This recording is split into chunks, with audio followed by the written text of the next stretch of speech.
What is going on, people? We are Tottenham TV, back again with another update for you on this Saturday afternoon.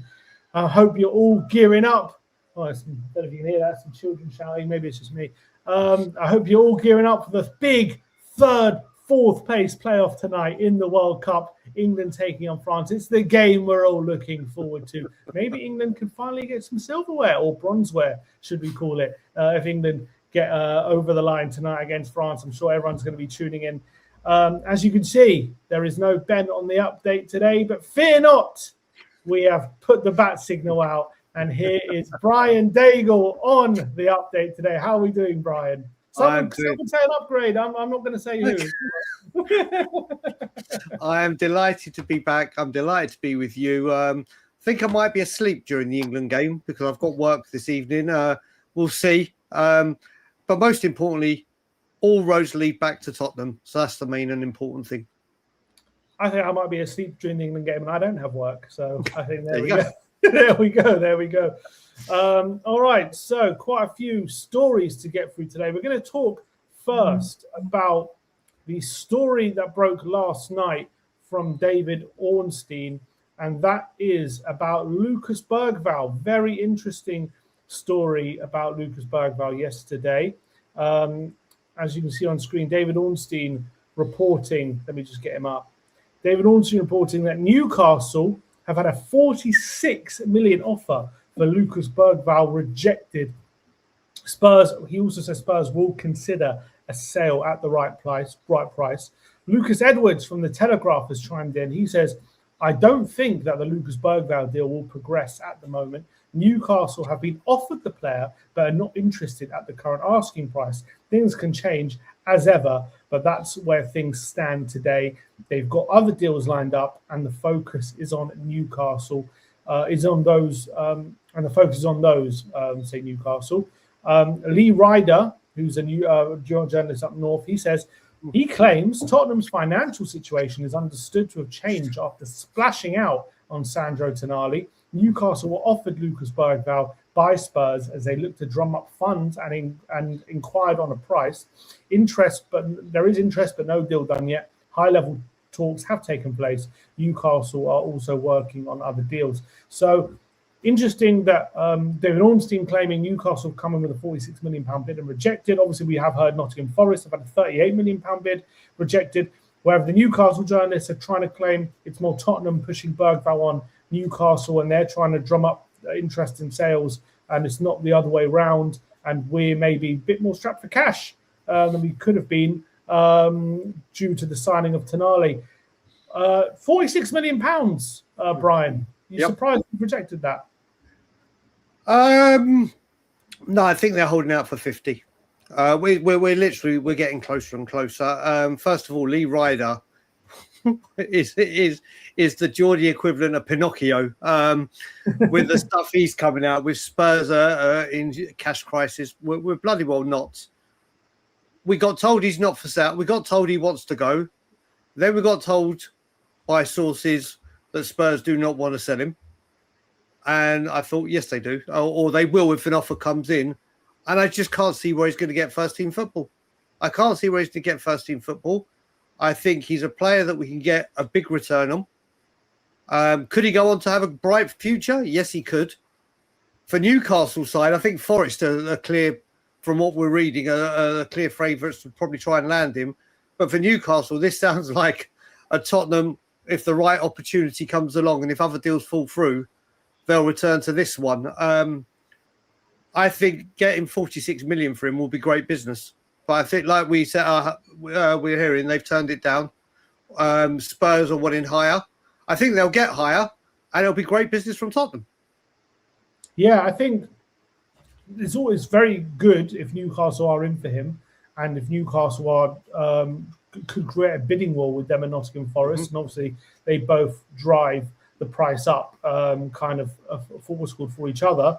And the more the bidding war goes on, and the more that price gets driven up, the better for Spurs. So I'm obviously all for that. And I think at the moment, do I believe Tottenham are offering Bergvall around? I would like to believe that Tottenham's position, because this is what I hope that Tottenham's position is. I hope Tottenham's position is we want to keep Bergvall. He's a good player. We see a future with him, and what's it called? We see a future with Lucas Bergvall at Tottenham, and we want him to be competing with our current midfielders and growing with them, Tonali and Fernandes, because he's a good young player. However, our position would also be if Bergvall's the one pushing for a move and he wants to leave because he's seeing lack of game time, then we're open to selling him at the right price because he's only been here a couple of years. He's still 20. If we can get 50-odd million for a talented young player, then it's probably the right thing to do if Bergvall's the one pushing it. I don't like the thought of Tottenham are the ones actively pushing for him to leave and we're offering him out because we're low on funds. I just don't quite kind of believe that narrative. Also, what I would say is the Newcastle journalists have been full of copium throughout this whole summer. They were desperately wrong about the Tonali thing. They were saying Tonali's not interested in Tottenham. He only wants City or Arsenal. He's using Tottenham to drum up interest from those clubs. They also were very wrong on the Isaac stuff last summer, saying adamant he was staying and all that kind of stuff. So they seem to be getting their messaging from the Newcastle side of the camp of the deal, and it seems to be obviously the narrative seems to favour kind of what Newcastle want trying to put out there, when it's not always it's always reality what they say, I guess, or it's always the full picture. And I think the full picture probably is that Spurs are open to selling him because of Bergvall's insistence on leaving, but we have to get the price that we want. And I think the closer, 50 million seems to be about right. I think it looks like we're nearly there, doesn't it? And I think it would be a shame to lose him, but at the end of the day, when you're getting them, as we've said before, I've said it so many times, if we're getting great midfielders and ready-made now midfielders to come in and play right now, then it's not gonna worry me how good or not good Bergvall turns out to be, because we're gonna have our midfield sorted down the line. So I would like to keep him, and I do believe he has a good future.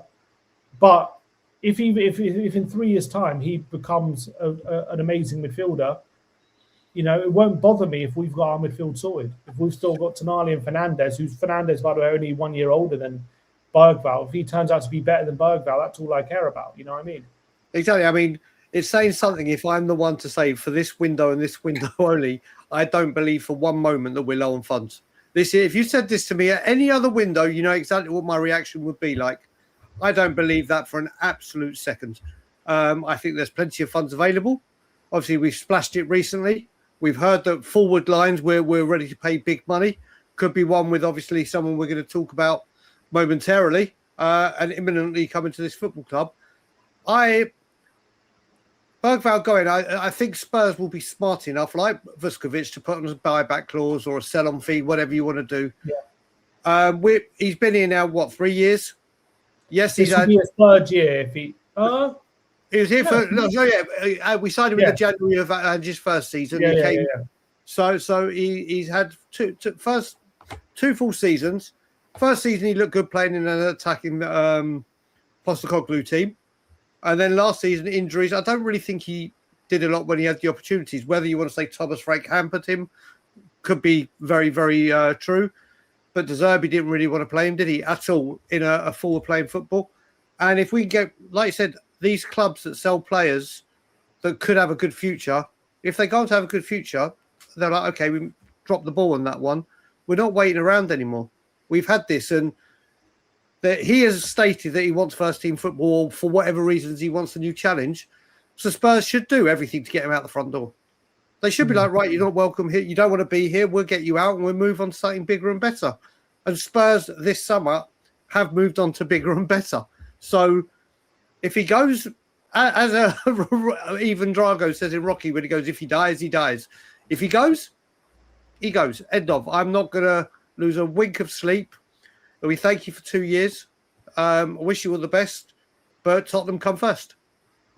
And I know there's people complaining about this deal, Vuskovic deal, and I understand the worries about the talent that they potentially both hold, and we could be losing two very talented players. But if I told any Spurs fan 2 years ago, in 2 years we're going to sell them both for 100 million combined, I mean, and Vuskovic isn't going to play a minute for Tottenham.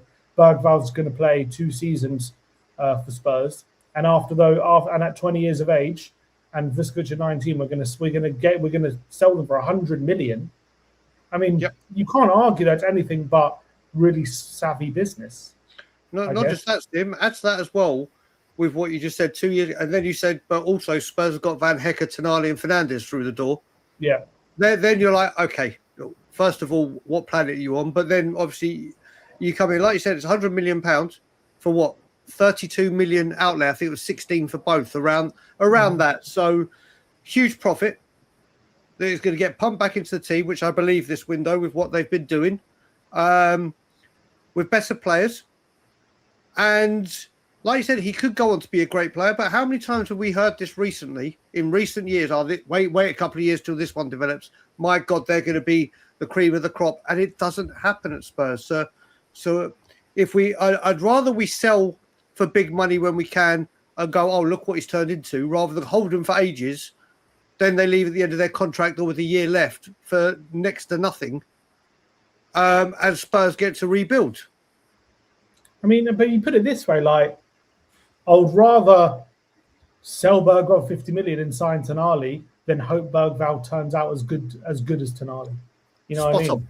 So what's the point? Well, if you've got the player that you hope he turns into, ready to come in now, then you might as well sign him and sell Bergvall for 50 million rather than just hoping Bergvall turns out to be as good or better than Tonali when there's no guarantee of that. As I'm clear though, I do like Bergvall. I do think he's a talented player, and I think in a perfect scenario, he stays on our terms, and he fights for his place, and we have competition for places and all this kind of stuff.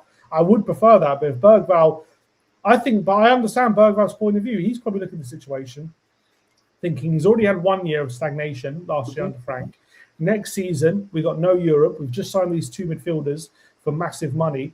There's already limited minutes anyway due to no Europe. On top of that, he's already seeing his minutes are going to be cut to whatever is going to be cut to with these 2 midfielders.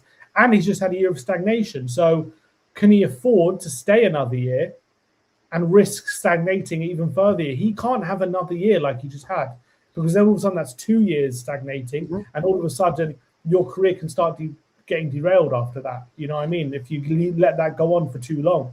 So from his point of view, he needs to put a stop to it. He needs to start getting regular minutes. He needs to start developing like he was before. That's kind of where his point of view is. So I completely understand that as well. So it's kind of like, that's just a situation both of us are in. That situation, we're not in a situation we can guarantee him the minutes that he was maybe getting in his first season. He's can't sit here and say he's happy not getting the minutes he was maybe felt like he earned after getting Player of the Year. He probably felt like he earned more minutes. So I think it's best for all parties. If we get 50 million, I don't think we can complain. It's a pretty good piece of business. Remember with that as well, Sim, all that you mentioned, and Gallagher coming in January. Gallagher as well, yeah. You look at our midfield. Gray, who I've said from the get-go, I think is the one youngster that I think can fulfill his potential. I know that name caused a lot of split opinions within our fan base, but I really do. And he's come back. What we've seen on the videos, obviously it's just videos. He looks sharp. He looks fresh. He looks ready to go. Then you had Bentancur. Then you had Fernandes, Tonali, Gallagher, Maddison. You got Xavi to come back. Kulu. That's 8 before I even mentioned Bergvall. That's before I even mentioned people like Sarr and everyone who's going. We've got to trim the squad. And like you said, Bergvall wants to progress and have a new adventure. We can't give him the minutes. So why not cash in on him when we can get this amount of money rather than him stagnate and his price drop? And if we do get 50 million for him, that pretty much just means we spent 50 million plus Bergvall for Tonali. Yeah. I mean, it's not bad, is it? It's just like with Van Hecker. It also means what? Well, if we get 50 million, means we would have raised 135 million on Vuskovic, Bergvall, Alfie Devine, Dragoshin, and Alejo. And Alejo. I mean, that's great business. I mean, it's great business. All right, let's move on. Let's talk about Djed Spence now. So Djed Spence, a lot of links to him at the moment. According to TalkSport, they say Tottenham are willing to sell Djed Spence this summer despite his impressive World Cup. Spurs want to reduce their squad and raise funds for Roberto De Zerbi's rebuild. Inter Milan are interested in Spence and have held talks with Tottenham. So he's claiming, they are claiming Inter Milan. There seems to be a lot of talks with them and Djed Spence. There's a lot of rumours flying around Djed Spence. Obviously, he is the love of English football at the moment with some of his performances in the World Cup, especially in the semi-final against Argentina. Probably would have won my one man of the match if we went through. That tackle would have gone down as one of the iconic England moments. I think if England would have won that game, wouldn't it? So right now his stock is very, very high. So you could, are Tottenham right to maybe look to cash in on him while his stock is so high, or do you think this is a player we would be mad to lose? Here we go. Me to the split opinion. I'm up for selling him, and the only reason I'm saying this is he's been at Tottenham for how long? He can't get a job. He doesn't get picked at right back because obviously Porro is the number one, even when Porro needs a rest. He's played at left back for Spurs, and we've got about 16 of them ready going into this season. Obviously, what he did for England, we don't see him do for Spurs. But that could have been the formation, what he's asked to do. So that takes into something different. But again, we've got no room for sentimentality. We need a capable right back. Should Porro need to be rested, should Porro get an injury or suspension, whatever, that can come in and do the job at right back. And Djed Spence, currently what we've seen at Tottenham, could only get a game at left back. And when he has been at right back, he hasn't been at his tip-top best. I know that, like you said, he's the love of the nation, and his performance in Argentina was fantastic. Absolutely incredible. It was like, wow, where's this Djed Spence been? But obviously against Congo, he had an absolute nightmare. And again, as you said, his stock is never going to be higher. Those rumours, when you were doing the news with Ben a few days ago about Neco Williams, I'd swap him immediately. Or not swap him, but he's not going to Forest. But I would take him because he offers you great cover on both flanks. He is very powerful. So Djed Spence, I would cash in on it again because you're not going to get his stock that high. I can't see him playing at right back. And it just seems that every manager's had that little doubt about him, haven't they? At his natural right back position. So for those reasons, I would sell him. Yeah, I think it's an interesting one. I think, again, for me, similar to the Bergvall one, I think if I'm just looking at him from a player's point of view, I would like to keep him just because he's versatile. I think he probably offers something in our defence that we don't have, which is that real one-on-one ability against wingers coming at him. He's brilliant defensively. He's obviously, I do like the fact that he's quick. I think obviously his problems are in the final third, doesn't really offer that much.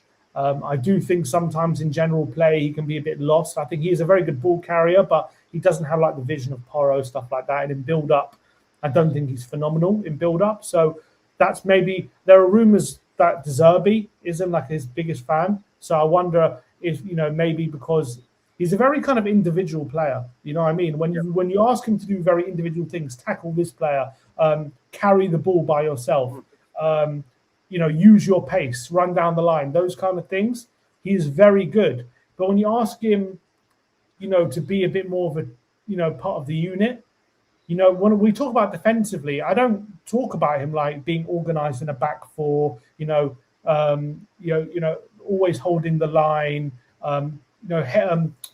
when crosses come to the back post, he's always there covering, those kind of things. When we talk about him defending, it's always tackling players or players running at him and him making sure no one's getting past him, or him running back for that tackle against Simeone. But that was a very individualistic moment. You understand what I'm saying? Yeah. I think maybe when it comes to him being a team player, I'm not saying he's selfish. That's not what I'm trying to say. I'm just saying he's very good at individual actions, but I don't know how he meshes when you're asking him to be part of a unit, whether that's his strength. And maybe that's what De Zerbi looks at and thinks, actually, we need people who really understand team dynamics and what the unit's like, rather than just focusing on their own individual kind of battles. And maybe that's what he feels like Spence is. I just theorizing. I don't really know, but I do like Spence. I've obviously grown to love him even more over this World Cup. I think everyone has. And again, it would be a shame to lose him, but if we're going to get 40 million for a fullback, who again 2 years ago, we couldn't get 5 million from who was it? The team in Italy, Torino, Genoa. We couldn't get. I think it was 8 million. We couldn't get off them. Yep. They didn't even want him.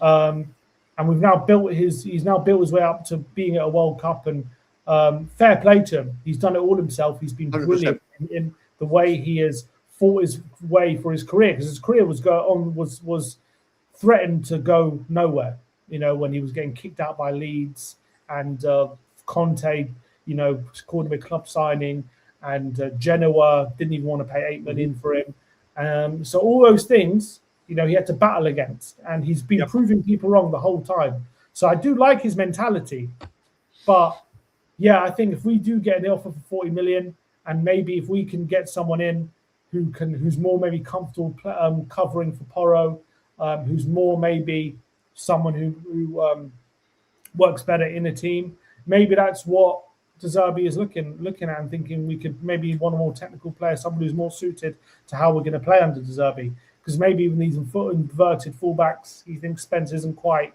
his thing. So it is a shame, but I'm open to selling him. Yeah. So I will say the left back. If you remember, I was in the studio with you for the Brentford game when we battered them 3-0 and we were just non-stop attacking.